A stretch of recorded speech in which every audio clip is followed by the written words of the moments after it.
Hi, I'm Diane Kometa, and today on Dishin with Di, I'm going to show you how to make chocolate ganache, perfect for pouring over cakes, desserts, or filling macarons.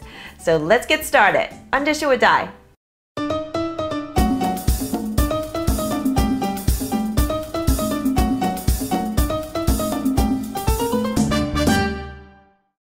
I'm chopping up some bittersweet chocolate into very fine pieces.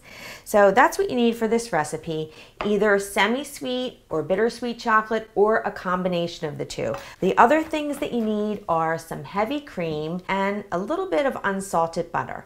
So what I'm going to do is take this chopped chocolate and I'm going to put it into a heat-proof bowl. Now take the heavy cream and pour it into a small pot along with a little pat of butter.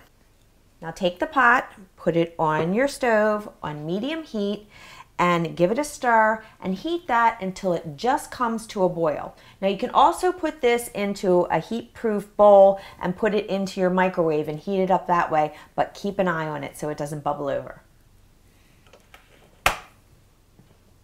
Now take that nice hot steamy cream and pour it right over the chocolate. Move it around a little bit with your spatula just to make sure that all the cream is covering the chocolate, and then just let it sit there for about 5 minutes. After it sits for at least 5 minutes, now you can add any type of flavoring that you'd like. So if you'd like to add some vanilla extract, some orange extract, now's the time to do that. And then you're going to stir this, and you want to stir it very gently, and you want to start from the center and kind of work your way out. And the reason you're going slowly with this is because you do not want to create any air bubbles.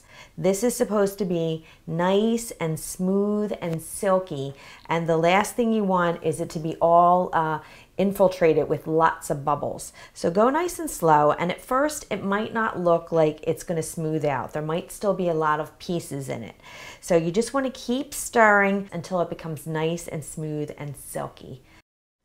And here is what you're looking for.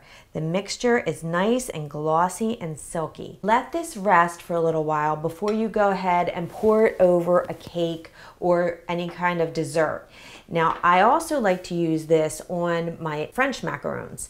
And to do something like that, you really want this to set up. So that would be for several hours. You want it to sit at room temperature. So I generally cover it with a piece of plastic wrap and let it sit out for several hours. And I'll show you how you go about using it on those. Take one of the macarons on the bottom and you squeeze about a teaspoon of the ganache on there.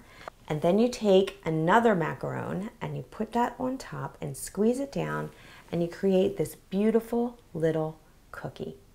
Isn't that gorgeous? For the French Macaron recipe and lots more, go to my website, dishinwithdi.com, and I hope I made your life a little easier, more enjoyable, and delicious. See you next time. Bye-bye now.